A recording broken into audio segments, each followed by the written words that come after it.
Ces genres témoignages sont devenus chauds courantes sur les réseaux sociaux aujourd'hui. Si ce n'est pas Pierre qui dit avoir été en enfer rencontrer Lucifer en personne, c'est certainement Paul, qui lui affirmerait avoir été au ciel en présence de Jésus. Mes amis, c'est une vraie comédie, des œuvres de Satan, et non celle de notre Seigneur Jésus-Christ. Ce personnage constamment décrit dans leur histoire est loin d'être le Jésus-Christ de la Bible, mais ce gros diable Satan, l'imitateur de Jésus déguisé en ange de lumière.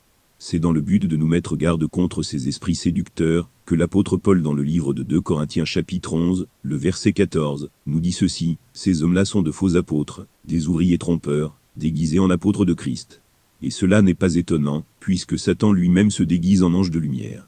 Dans cet exposé, nous allons vous prouver à la lumière de la parole que le témoignage donné par le prophète Emmanuel ce n'ayant sans son jus des biens du diable. Vous avez été trompé et séduit, mais il est encore temps pour vous de rejeter ces mensonges et sauver votre âme et soutenir également cette œuvre en partageant massivement cette série de vidéos. Notez que très peu parmi ceux qui parlent du ciel ou de l'enfer disent vraiment des choses qui coordonnent avec les saintes écritures. L'enfer est un chose bien réel, cependant demeure, jusqu'à ce jour, un grand mystère pour la majorité des gens, tout comme le ciel. Mais ce mystère sera expliqué à la lumière de la Bible.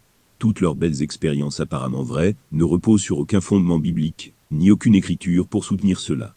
C'est ce qui m'a conduit à me poser certaines questions, à savoir, savent-ils réellement ce que les saintes écritures disent-elles au sujet du ciel et de l'enfer? Tout lecteur de la Bible sait que le ciel, comme l'enfer, sont des dimensions spirituelles vers lesquelles les âmes des humains se dirigent à un moment donné, pour une raison ou pour une autre. Cette réplique vient dévoiler la fausse révélation et le faux témoignage donné par Emmanuel Seneyon sans son jus du Nigeria sur le cas du roi Saul, qu'il aurait vu en enfer. Sans plus tarder, rentrons dans le vif du sujet. Après avoir étudié longtemps les deux parties de son témoignage, j'ai tellement à dire, et cela pourrait me prendre toute une vie pour décortiquer et démolir pièce par pièce ce gros mensonge qu'est son témoignage. Mais je me contenterai d'aborder les points essentiels, vous permettant de disposer d'éléments suffisants, comme pièce à conviction pour votre verdict final. Ceci étant dit, commençons par la première partie de son témoignage segmenté en plusieurs sous-parties. La première séquence, sa rencontre avec Jésus. En novembre 2012, il tombe malade et est diagnostiqué après examen, atteint d'une tuberculose. Par faute d'argent pour ses traitements, ses parents décident de le ramener à la maison. C'est une fois à la maison que l'inattendu se produit, se sentant affaibli et bizarre selon ses propres termes, il se voit sorti de son corps. C'est en ce moment que l'homme fait la rencontre de Jésus. Dans cette séquence, il va nous décrire l'apparence de cette personne.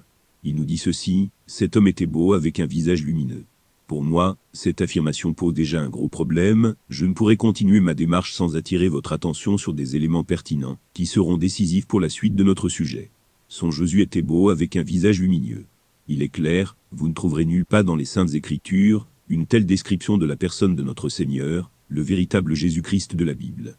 Certes, vous pourrez trouver des milliers de versets décrivant la beauté de son caractère, de sa gloire, mais toutes ces écritures nous révèlent tout simplement qui est cette personne, en tant que divinité suprême. Bref, trop de paroles, laissons le soin à la Bible elle-même de trancher sur ce point. Vu que nous sommes ici pour découvrir la vérité de Dieu au sujet de ces choses, alors qui de mieux que la Bible pour nous la révéler? Si vous l'avez remarqué, dans la grande majorité de nos églises, on a cette image de ce bel homme avec une apparence efféminée, qui serait pour eux le Jésus dont parle la Bible. Je peux l'affirmer haut et fort que c'est une fois de plus un gros mensonge et une séduction de ce même diable, l'ennemi de Dieu.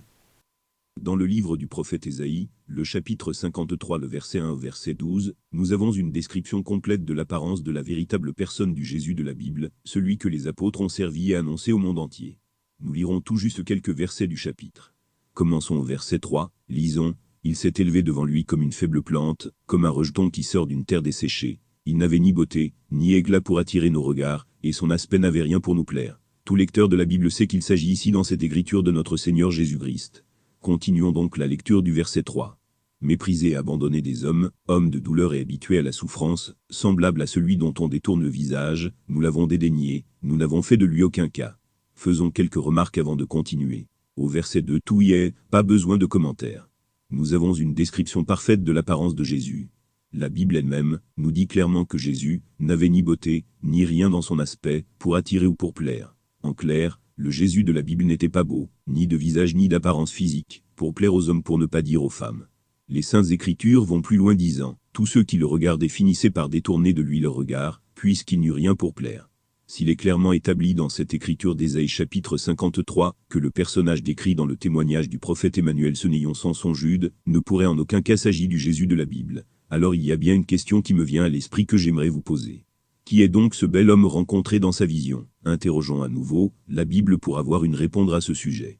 Car il existe toujours une réponse biblique à toute question biblique. La seule personne dont la description donnée par ce prophète concorderait est bien le même vilain Satan, autrefois appelé Lucifer, l'ange de lumière, le chérubin protecteur de l'Éternel Dieu. Vérifions cette affirmation dans le livre du prophète Ézéchiel, le chapitre 28 versets 12 à 15. Fils de l'homme, prononce une complainte sur le roi de Tyr. Tu lui diras, ainsi parle le Seigneur, l'Éternel, tu mettais le sceau à la perfection, tu étais plein de sagesse, parfait en beauté. Ici, il s'agit bien de Satan, qui fut autrefois le grand chérubin protecteur de Dieu parfait en beauté, aucune autre créature de Dieu ne l'égalait en beauté. C'est la Bible elle-même qui le dit. Tu étais en Éden, le jardin de Dieu, préparé pour le jour où tu fus créé. 14 Tu étais un chérubin protecteur, aux ailes déployées, je t'avais placé, et tu étais sur la sainte montagne de Dieu. Tu marchais au milieu des pierres étincelantes. 15 Depuis le jour où tu fus créé jusqu'à celui où l'iniquité a été trouvée chez toi. Notez bien. Je n'ai pris qu'un extrait de ce verset pour reste court, vous pourrez le lire l'intégralité. Nous pouvons remarquer la description qui lui est faite, il est le seul être dans toute la Bible à avoir eu une telle description, et je peux vous dire, cela a été fait à dessein, pour nous permettre, nous les croyants d'aujourd'hui de disposer de versets bibliques, comme preuve pour exposer ce même Satan, qui fut autrefois ce Lucifer, cet ange chérubin de lumière. Voici une des raisons pour laquelle le diable aime bien se déguiser en ange de lumière. Satan fut donc le seul plus beau de toute la création de Dieu. Prenons une autre écriture de la Bible, pour établir cette vérité, dont la plupart étaient certainement ignorants. Nous restons toujours dans le livre du prophète Ézéchiel, le chapitre 28 le verset 17. 17 Ton cœur s'est élevé à cause de ta beauté, tu as corrompu ta sagesse par ton éclat. Je te jette par terre, je te livre en spectacle au roi. La Bible dit clairement ici, que la beauté de Satan a tant que Lucifer, a été la cause de sa chute. Sa beauté est ce qui a causé sa chute. Je vous laisse le soin de tirer vos premières conclusions sur cette personne présentée comme Jésus aux chrétiens du monde entier. Séquence 2. Jésus l'amène devant le trône de Dieu. Après s'être retrouvé dans cette pièce, d'une pureté blanche, hors de son corps, il rencontre Jésus. Son Jésus le conduit ensuite devient le trône de Dieu selon ses propres termes. C'est une fois devant le trône, il voit une personne qui est assise, dont l'éclat l'empêchait de voir le visage. Il le décrit comme étant Dieu. À l'écouter, on aurait l'impression d'entendre l'apôtre Jean décrire ses visions étant sur l'île de Patmos. N'oubliez pas ma mise en garde plus haut, le diable pour arriver à ses fins, qui est de séduire pour tromper, il a toujours tendance à se déguiser et prendre l'apparence d'une chose vraie et juste, comme venant de Dieu, comme par exemple un songe, une vision, une prophétie, une révélation, j'en passe, avec une apparence de piété, mais reniant toujours ce qui en fait la force, c'est-à-dire la parole de Dieu. Mais gloire soit rendue au Seigneur, car l'Esprit de vérité sera toujours là, pour le localiser, dévoiler, et exposer publiquement ses œuvres mensongères à la lumière des Écritures. Parlant du trône, et de la personne assise, c'est pas évident, que je continue mon sujet proprement dit, puisque j'ai beaucoup à dire, je pourrais même écrire des milliers de lignes à ce sujet, pour démolir mot par mot cette affirmation fausse, mais rassurez-vous, je compte l'approfondir dans la suite, ce qui vous permettra de découvrir qu'il s'agit du diable malgré l'apparence et le caractère biblique, qu'il donne à son témoignage. S'il avait vraiment connaissance du mystère du ciel, comme il le dit lui, il se garderait de faire de telles affirmations, qui ne sont que des hérésies et mensonges. J'ai une question pour vous, savez-vous vraiment où se trouve le trône de Dieu, dans quel ciel Dieu lui-même se trouve, puisque la Bible nous dit qu'il en existe 3, et non un seul, raison pour laquelle elle nous parle des cieux et pas uniquement du ciel. Afin d'établir cette vérité incontestable de la Bible, nous en appelons un témoin oculaire, qui en a fait la glorieuse expérience, l'apôtre Paul de Jésus.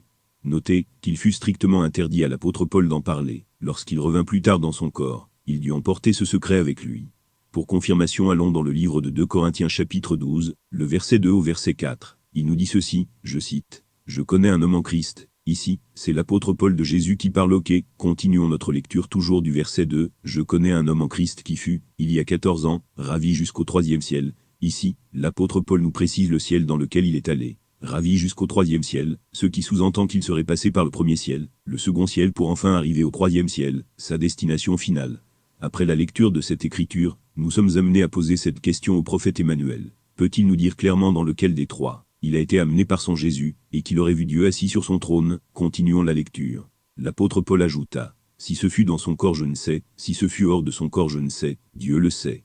3 Et je sais que cet homme, si ce fut dans son corps, ou sans son corps je ne sais, Dieu le sait. 4 Fut enlevé dans le paradis, et qu'il entendit des paroles ineffables, qu'il n'est pas permis à un homme d'exprimer.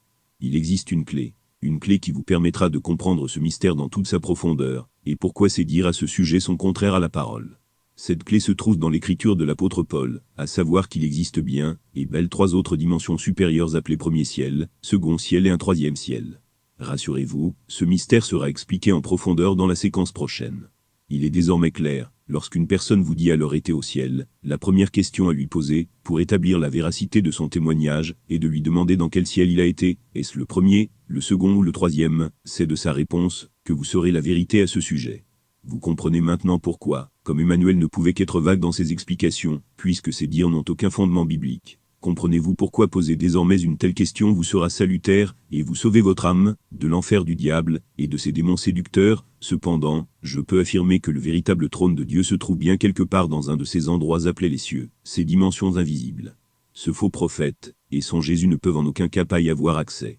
Nous apporterons dans la suite de notre exposé, la lumière sur ces mystères tels que la Bible nous les enseigne.